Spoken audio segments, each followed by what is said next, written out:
Hey guys, it's Bella. Welcome back to my channel. Long time no see, guys. I know I've missed a couple of Mondays, but I took a little bit of time to travel, which I post about all on my Instagram. So if you guys want to go over there, come hang out, see what's been happening. But it's our last 6 months in London at the moment, so we're just kind of trying to enjoy it, make the most of it, and make the most of being so close to everything. So kind of just took a little second to do that because we have no idea what's going to happen next year. Honestly, we don't know if we're going to extend, we don't know what's going to happen next year, so we're just trying to enjoy, you know, the next 6 months, see what happens. But I'm sorry, I know, super annoying of me. But at the moment, I'm pre-filming some videos so that when I do go away next, I will not be away. I'll still be here with you guys. But what have you guys been up to? What's been going on? I feel like it has been a minute. It's been a minute. If you're new here as well, welcome. We talk about true crime cases here on this channel. So if that's something you're into, then make sure to subscribe so you don't miss any future videos from me. In today's video, we're going to be talking about a woman named Lacey Fletcher. She was 36 years old, and you guys, this is going to be actually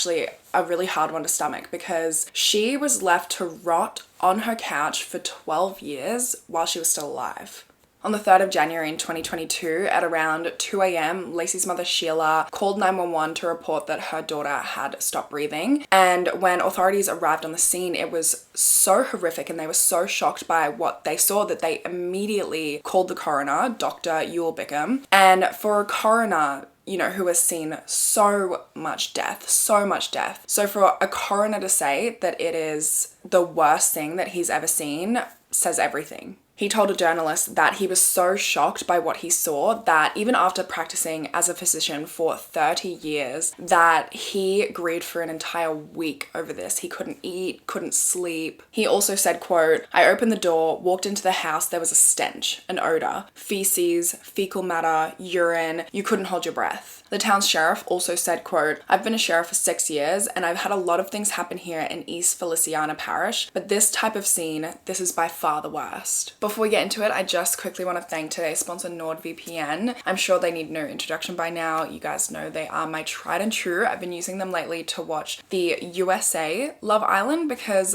this season of Love Island USA has kind of been slaying. I'm normally a Love Island UK girl through and through, but USA Love Island this season was just better. It's been really good. If you guys haven't seen it, VPN to USA and watch it. And also, I've been using it to watch A Good Girl's Guide to Murder on Netflix, which I guess you can't watch in the UK. So I've got to put myself in the US, watch it. I read the book for that series a really long time ago, and I'm a sucker for a book adaptation, so it's been good. And if you guys have read the book, then you might not even know that they had a show out about it unless you're in the US, so the more you know. And of course, I always have my VPN on in public, in the airport, in the tube, just any public space, because people are slimy, and Nord is out there behind the scenes protecting you from all those slimy trackers, the ads, the malware. They're keeping you protected on public Wi-Fi when, you know, you're traveling and you're just trying to get your bearings in a new place or just trying to get around the city. And it's not going to slow you down either, thankfully, because NordVPN is the fastest VPN on the market. So it's not going to slow down your connection or your Wi-Fi or anything like that, which is particularly important for me. Anyway, I hate slow Wi-Fi. Nothing annoys me more. Honestly, if there is one thing you guys take from me, it is to get on NordVPN. I truly do not think you will regret it. And if you guys go to nordvpn.com/Bella Fiore, you will get a huge discount on the purchase of a 2-year plan plus an extra 4 months free, and it's all risk-free as well because they have a 30-day money-back guarantee. So I will leave that link. I will leave all of the information in the description box for you guys to check out. Make sure you do. And let's go ahead and get into today's case. So this case takes place in the small town of Slaughter, would you believe, which is in Louisiana, where the Fletcher family lived. The town had a population of less than 1,000 people, so it was a very small town vibes. Everyone knew everyone sort of thing. And Lacey was born there on the 25th of November in 1985 to parents Clay and Sheila Fletcher. Clay was an official for the non-for-profit company Baton Rouge Civil War Roundtable and was also on the town's planning and zoning committee. And her mother Sheila was a town alderman and was an assistant to the city prosecutor. And so basically from the outside, the Fletchers were your average family. Sheila and Clay really valued their public image. They valued their friendships within the community. They were seen as pillars of the community community and they were regulars at the local church, which they attended every Sunday. When Lacey was 9, the family moved to a 2-story house on a cul-de-sac, and they were quick to find their place in that community. They made a lot of friends in the neighborhood. Lacey made friends with all of the other kids on the cul-de-sac, on the street. She attended Brownfields Baptist School in Baton Rouge and is described as being a vibrant, smart, and fun girl. She liked country music. She liked playing volleyball. She was on the volleyball team in school. And when she wasn't hanging out with her friends, she was listening to Mariah Carey or she was watching Disney movies. She loved Disney movies. From an early age, she was diagnosed with severe social anxiety and autism, which got progressively worse throughout her life. In her early years, she was quite vocal and outgoing, very warm, very welcoming girl, like made friends very easily. Like when she moved to the new place, she made friends with all of the kids on the street. But then when she was around 14, her condition really accelerated and she had to be homeschooled because of her increasing social anxiety. Some reports also claim that she was bullied in high school, so I think that also could have been a consideration as well. People who knew her from her childhood said that she was, quote, one of the sweetest people you could ever imagine who welcomed friendships. I remember her as a sweet, kind person. She was one of the first people that I was friends with when I started at the school, and she was already there. She was thoughtful, just sweet is the word I keep coming back to. One of the sweetest people you could ever meet. So very kind. Lacey could be quiet, but she could also be vocal with her opinions. When Lacey started homeschooling in the 9th grade, that is when things really changed. She really changed and things just got worse for her. She became nonverbal at that point. Those who knew Lacey really had to come to terms with this new version of her because she went from this outgoing, friendly, fun girl to a recluse. You know, she was sort of a shell of her former self, or a shell of the girl that they used to know.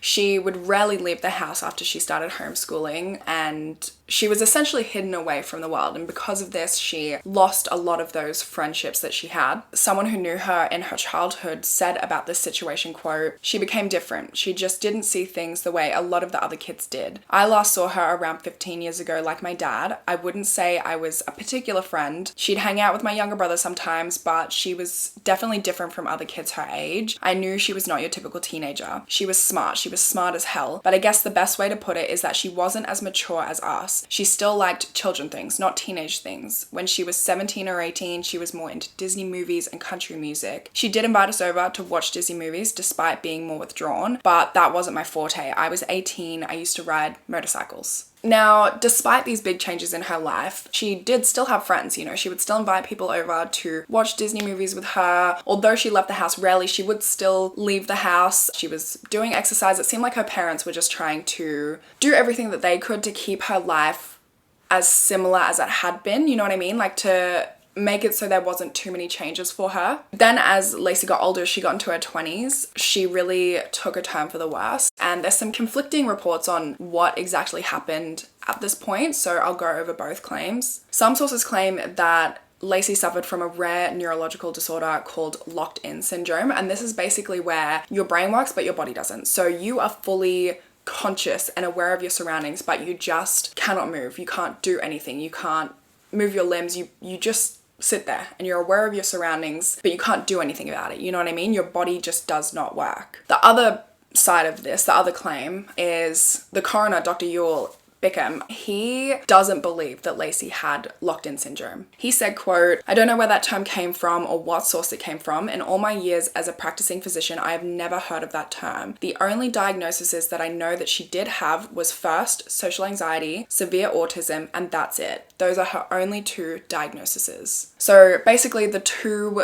sort of claims are that she had this rare neurological condition called locked-in syndrome where she couldn't physically move her body. And the other claim is that she didn't, but there was something preventing her from moving, right? Because she was, from this point, she was just on the couch at all times. So it's a similar situation, you know, there was no evidence that she was ever restrained to the couch, but she lived, breathed, went to the toilet, everything on this couch. She did not move from this couch really for 12 years, obviously. And if it wasn't locked-in syndrome, we don't know what it was. We don't know if it was just her choice, her parents' choice. We really don't know if it wasn't this sort of syndrome, what was keeping her on that couch permanently for 12 years, maybe longer. Age 21 is the last time Lacey was ever seen by anybody outside of the house. Anybody outside of her family actually saw her. One of her neighbors, a 56-year-old guy named Robert Blades, told a news outlet that he had seen her exercising on the road outside her parents' house with these small weights. This is when she was 21, like I said, and then after that she was never seen again. Robert said that years later he asked her father Clay about her, what she was up to, what she had been doing, and he said about this situation, quote, "I asked Clay because I hadn't seen her for so long. I actually thought that maybe she got married and moved on. I said, 'How is Lacey? How's she doing? Has she moved off? Went to college or what?' He replied, 'Oh no, she's still here. She's fine.' And then he changed the subject and that's it. He didn't explain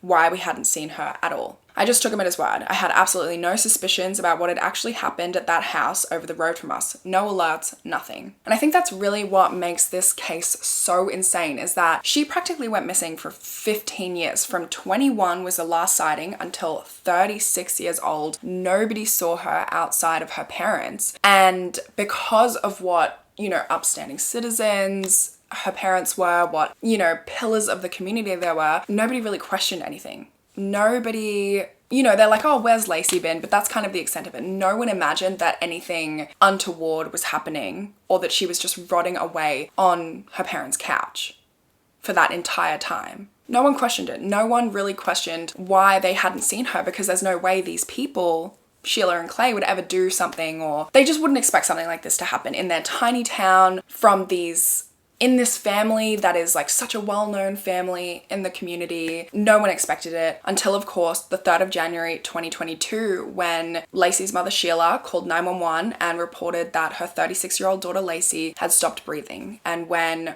after authorities got this call, they went to the house, they found Lacey's decomposing body on Sheila and Clay's couch, on the family couch. The coroner noted that her skin had effectively melted into the couch. So Lacey, because she had been on this couch for so long, she had practically fused to the couch. And based on the evidence at hand, the coroner's office reported that in order for this to make sense and for the decomposition to make sense, for her injuries to make sense, she had to have been on that couch for at least 12 years. Her cause of death was determined to be acute medical neglect, dating back to at least 2010, but they couldn't determine exactly when she last moved from that couch. According to the coroner, he said, quote, "It was a culmination of things stemming from severe medical neglect, which led to chronic malnutrition, acute starvation, immobility, acute ulcer formation, osteomyelitis, which is a bone infection, which then led to her final condition of sepsis." It was also determined, actually, that Lacey had been dead for 1 to 2 days before that 911 call was made. So her death was officially ruled a homicide. Her legs were completely red all over, and there were these sores all over her legs that went all the way down to the bone. Her legs had also melted the padding of the couch underneath her, and also underneath her there was just a buildup of urine and feces, which indicated this wasn't just a couch, this wasn't just somewhere that she slept, this was also her toilet for this entire time that she had been there as well. The scene was completely disgusting. It was horrific that her parents had let it get like this. It was disgusting that her parents had let this happen to their daughter, and it was clear that the last moments of her life she had been on this couch, unable to move, sitting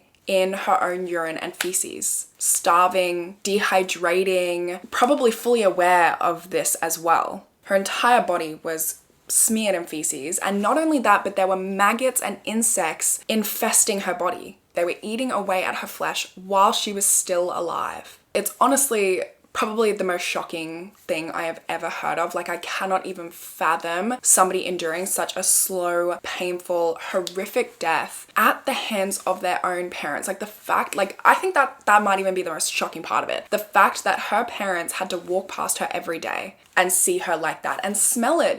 It smelled really bad. She had been decomposing there in her own urine and feces for 12 years. The smell would have been unimaginable. And of course, because she was alive for all of these years, they were feeding her. They were giving her water. So they had to go up to her to feed her and give her water and see her like that, see her on the couch and choose to do nothing about it. They would eat dinner in the dining room where they would have been able to see her, smell her. And then finally, after 12 years of creating this situation for their daughter and literally torturing her daughter, like that is torture to leave somebody like that who is unable to move. So after 12 years of torture, she finally dies from their neglect, and they called 911 and say, hey, our daughter has stopped breathing. And not just that, but to add salt to the wound, when Sheila called 911, she couldn't even get her daughter's age right. She guessed incorrectly 3 times before finally setting on the age 31, which was still incorrect. Lacey was 36 years old when she died. The investigation into Lacey's death began immediately as soon as her body was discovered, and of course at this point they're estimating that she had been there around 12 years, but to figure out exactly how long she had been there was going to take even more intensive investigative work. What we do know is that of course she was discovered in the early morning of the 3rd of January 2022 after her mother called 911. This actually came on a Monday after her parents got home from a weekend away. So they had left her there. Like obviously this brings in so many more questions because they left her there for an entire weekend while they went away. No one there to care for her. She can't get off this couch. She has no way to get food, water. You know, was she still alive when they left for this weekend away and they just left her defenseless with no way, you know, just to dehydrate and starve to death? They left her there knowing that she was unable to care for herself and there was nobody else there to care for her. Of course, you can't go without water for more than 72 hours, really. So this very well could have been a contributing factor to her death, a lack of water, dehydration, and a lack of food as well. It really brings into question, obviously we know that her parents didn't care for her over all of these years, but it really brings into question how little they were feeding her and giving her water and, you know, they weren't doing anything else for her. So were they just really giving her water the bare minimum that they could, giving her food the bare minimum that they could? It just brings so many questions. How many times did they leave her there by herself while they went on weekends away and went and did their own thing? It also brought up a lot of other questions that you guys might have as well. Like, for example, why didn't they get her help sooner? If they weren't able to care for her, then why didn't they get somebody in to help her? Why didn't they, you know, put her into a care facility where somebody could be there for her 24/7 to help her? And another major question is, if they were responsible for her death, why would they call 911 when it's so evident that they were responsible and that she had been rotting on their couch with their knowledge for so long? Well, as it turns out, they may have been forced to call 911. One of their neighbors spoke to a news outlet and said that a different neighbor had seen Lacey on the couch and had essentially forced Sheila to call 911 after making that discovery. He said, quote, "There was one neighbor here, we don't know who it was, had supposedly seen Lacey on the couch like that and told the parents they had to call the police, and that's what we were told. I don't know how much truth there is in that." So if what he's saying is true, then, you know, it may not have even been their choice to call 911. They may have been forced to do it. And if they hadn't been forced to do it, they may never have let this secret get out. You know, Lacey's body may never have been discovered. Which also brings up another interesting point, which is how were they able to hide this from everybody for so long? No relatives, no friends, no neighbors, nobody knew that this was going on. And you know, these people are like pillars of the community. They're well liked in the community. They've got friends in their town. Did they just not have any guests for 12 years and no one ever thought anything about it? Not to mention the reports of the smell at the scene, like when investigators entered the house and they just said it was the most intense odor that they had ever smelled. Did they never ever have anything delivered to the house in all of that time? No delivery driver smelt it. I mean, maybe a delivery driver did go there and he just knew them, so he didn't really think much about it. Maybe he thought they had not taken their bin out in a while, I guess. Did nobody ever come to their house or walk past their house or do anything in all of this time? Did they keep the windows closed? Was she in a part of the house where nobody could see? They never had anybody there. It's insane to think that they were able to hide this for so long, especially that kind of smell would have been so intense. Feces and urine that had been there for 12 plus years, a body that had been rotting there for 12 plus years. How did they put up with the smell themselves? You know, they had to eat in that house. They had to eat near her body. They went about their day, walked past her body every day.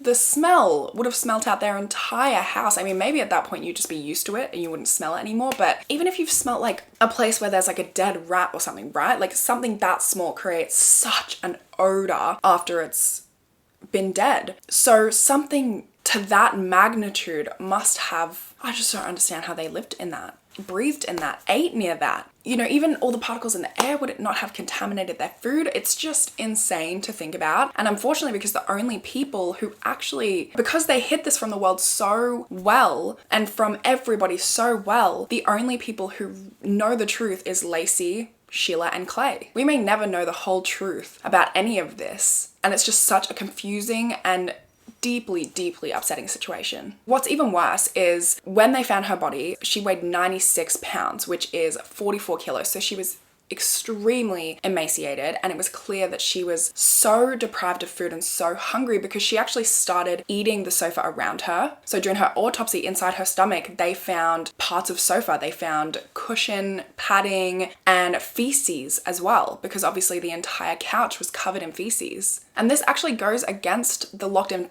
syndrome as well, because if she had locked-in syndrome, then she wouldn't be able to move her arms or move her head or her mouth in that way in order to be able to eat the cushions and the sofa. There were also signs that she had tried or been trying to lift herself up from the couch, you know, in an effort to probably relieve some of the pain that she was feeling from being there. And the bed sores, you know, you get really bad sores if you're not moved around.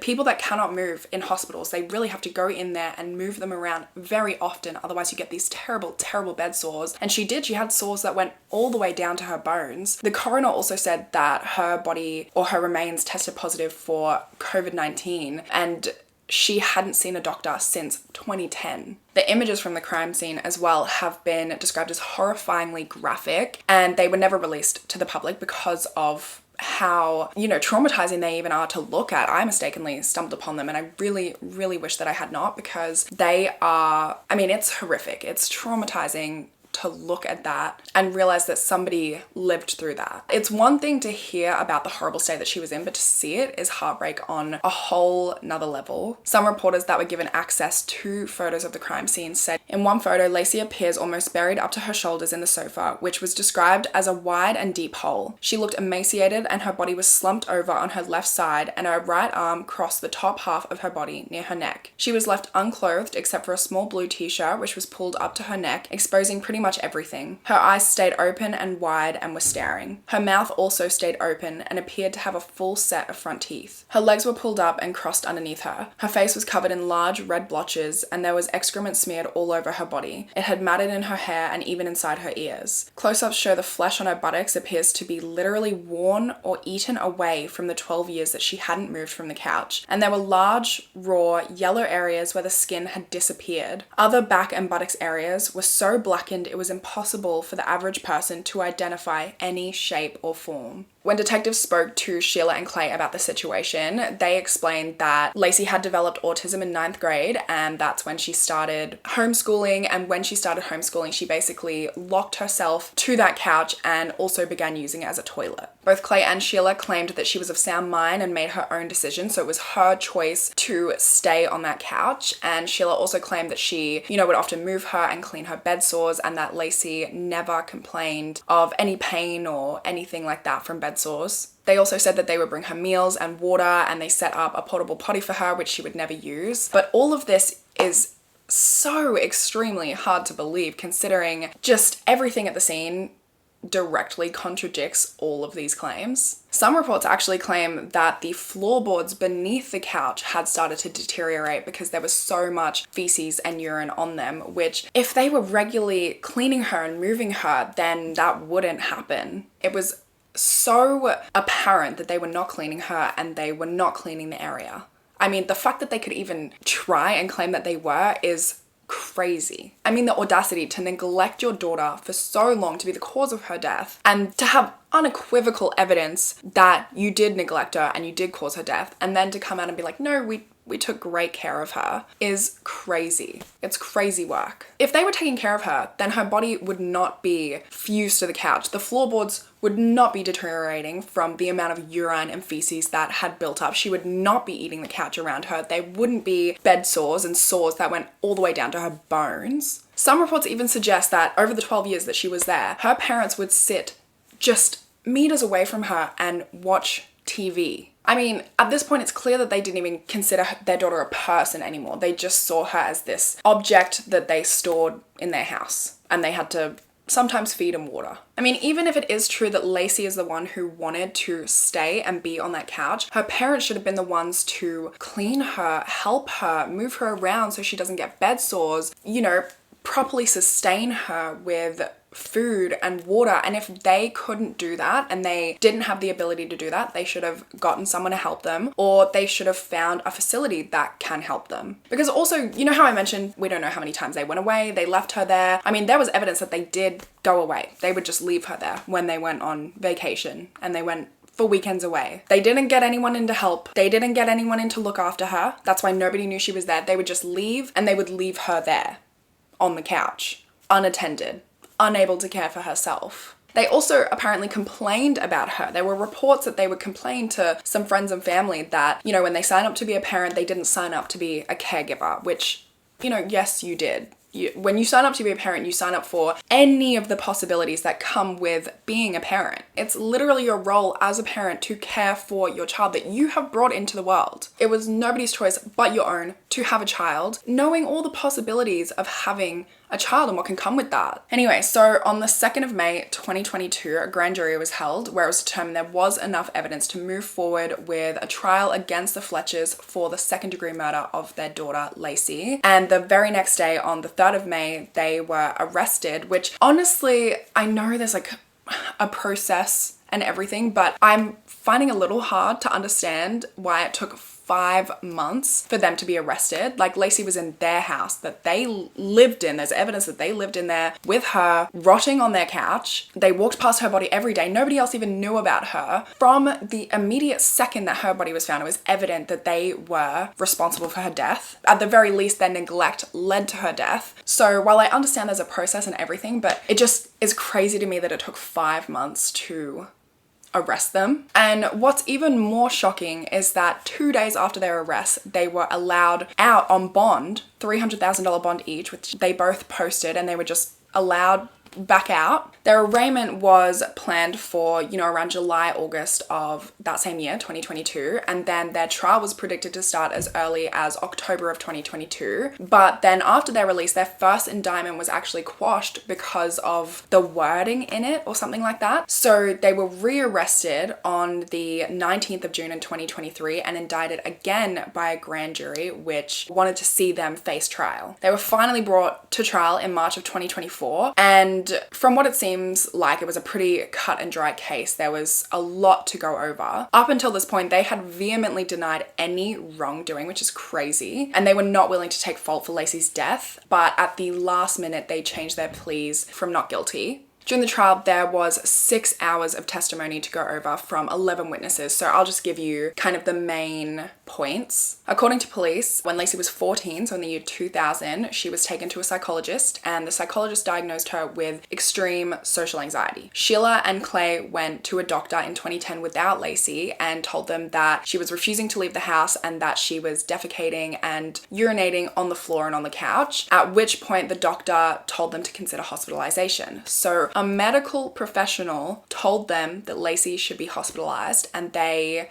just didn't do it. They just decided, no, let's just let her rot instead, slowly, over the next 12 years. A close family friend of the Fletchers, a woman named Jess Easley, said that she had known the family for 25 years and that she didn't even know they had a daughter, despite their weekly catch-ups. Of course, Sheila and Clay testified that Lacey refused their medical attention, which everyone just knew was major BS. So their lies didn't help them escape a conviction, thankfully. Both of the Fletchers took a deal from the judge where they pled no contest to a lesser charge of manslaughter, and for their crimes they were sentenced to 40 years each with 20 years suspended. The judge presiding over the case said, quote, "We can discuss whether or not this process took 3 months, 6 months, or 3 years. I don't really care. This was a tragedy. The truth is that Lacey lay down on a couch and died slowly because she didn't receive medical or mental health care." Sheila and Clay both cried during the trial and showed their very first ounce of remorse since this entire thing started, and said that they wish they could have done more to change the result, which too little too late. You know, they're probably not crying because they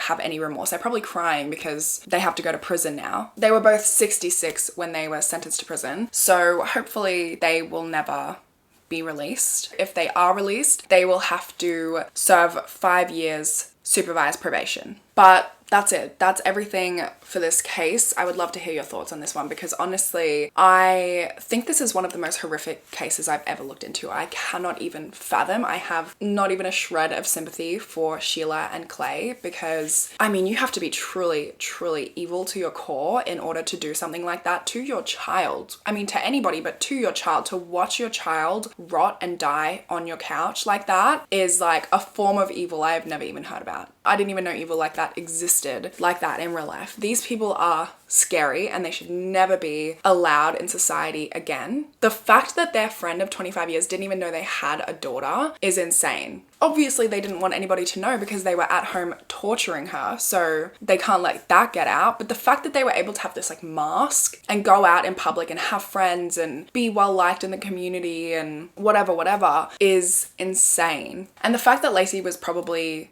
fully cognitively aware of everything that was going on to the point that, you know, she started eating the couch that was covered in feces and cushioned padding was found in her stomach. I just cannot even believe. But that's everything. That's the whole case. I know this was a really hard one to stomach today, but let me know your thoughts. That's all from me. I hope you guys have a great rest of your day and hopefully I'll see you in my next video. Bye guys.